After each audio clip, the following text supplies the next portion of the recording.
guys! Welcome back to my channel, and in today's video, I'm going to do a first impression review with the new Vice Cosmetics Aura Glow Powder, and this is in the shade Splendid. Meron pa silang dalawang shade na available, which is Shining and Shimmering.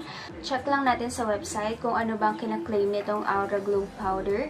So, nakalagay dito is a soft, buildable powder highlighter that give a natural glow or a blinding aura. Comes in 3 universally flattering shades. So again, yung shades nila is Shining, Shimmering, Splendid.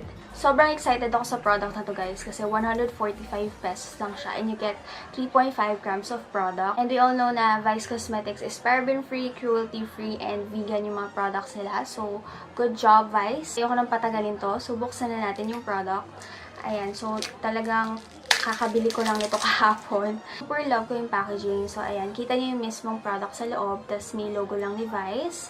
Tapos, nakalagay dito sa likod na packaging is Aura Glow. Then, yung shade name. So, chinek ko sa website yung description nitong shade na to. And, nakalagay is, this shade reads a champagne highlight on all skin tones. Favorite ko yung mga champagne color na highlight kasi nakakomplement siya sa skin tone ko. And, nakalagay dito is smooth, vibrant, and buildable. Kasi yung ingredients, barcode, yung price nandito din. And yung nakalagay dito is 24 months after opening yung kanyang expiration. Napakita ko lang na malapitan yung packaging. Ayan siya. Ayan. So, let's open it. Ayan. Sobrang ganda ng powder. So, is-swatch muna natin siya. Actually, guys, na-swatch ko na to sa mall, but hindi ko pa talaga siya natatry sa cheeks. Alam naman natin na sometimes nag-iiba yung lapat ng product sa swatch versus pag sa actual na in-apply mo na siya. So, again, isa-swatch ko lang ulit para sa inyo. So, very smooth naman siya. Parang ayoko masigaw yung star. So, ayan. Oh my God. Ayan siya.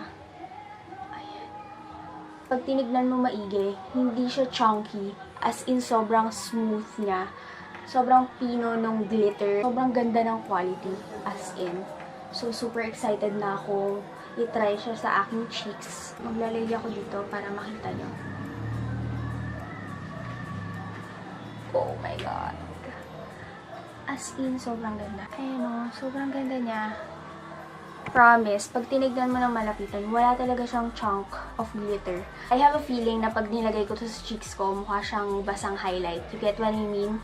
Yung hindi siya talaga nakaka-emphasize ng texture, yung sobrang smooth lang, sobrang wet looking na highlight. And yun yung mga type ng highlighter na gusto ko. So, ayan. Kukuha lang ako gamit itong favorite brush ko for highlight and then top off the excess. Wala siya actually fall out masyado. Kung meron man, yung excess na product lang talaga. Okay, gagamit lang ako ng ibang mirror kasi yun nga, wala siyang mirror, but that's okay. So, ayan. Okay na. Oh my God. Oh my God.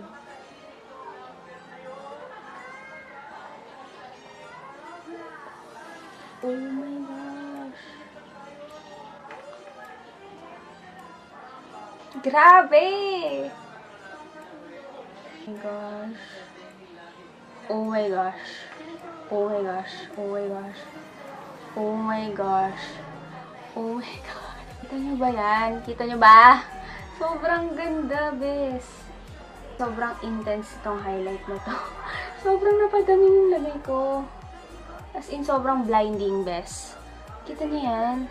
Sobrang ganda niya. Blinding siya, yes. But, ang maganda kasi doon, yun nga, hindi siya nag-emphasize ng texture sa face. Kasi, yun nga, sobrang fine nung product. So, ayan yung sinasabi kong highlight na gusto ko. Yung parang wet looking na highlight. Check natin kung pwede siyang pang natural na highlight. Kasi sobrang intense talaga nung isa sa kabila.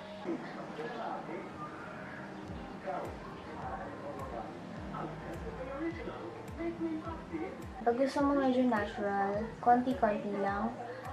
Ayun o, dito sa kabilang side, parang natural highlight lang siya. Pero pagdating dito is talagang blinding siya, best. 145 lang to, bes. Ang mahal nung highlighter sa Maybelline, yung 500. Pero I think ito, bes, ito na lang bilhin nyo. Kung namamahalan kayo doon, ito na lang.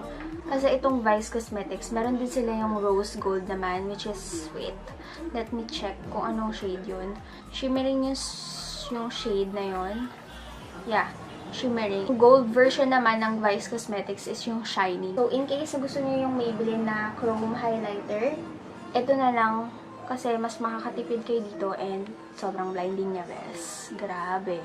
So, that's it for the demo, guys. And ngayon pa lang, alam ko na sa sarili ko, magiging favorite ko na to. As in, super wala akong ibang highlighter na ganito, kamura. Tapos, sobrang ganda ng quality. Amazing talaga. Ang love ko na to. And sana long-lasting siya, no? But I think, magagawan naman yun paraan. Mag-setting spray lang. And then, for me, guys, kung meron kayong target na high-end na highlighter, ito na lang bilhin nyo. Sobrang laki na matitipid nyo. And kung meron kayong mga friends na mahilig din sa makeup, sobrang gandang ipang regalo nito, guys. I know that this is a first impression review, but guys, talagang ang ganda talaga eh. Wala akong pagagawa. Maganda talaga siya.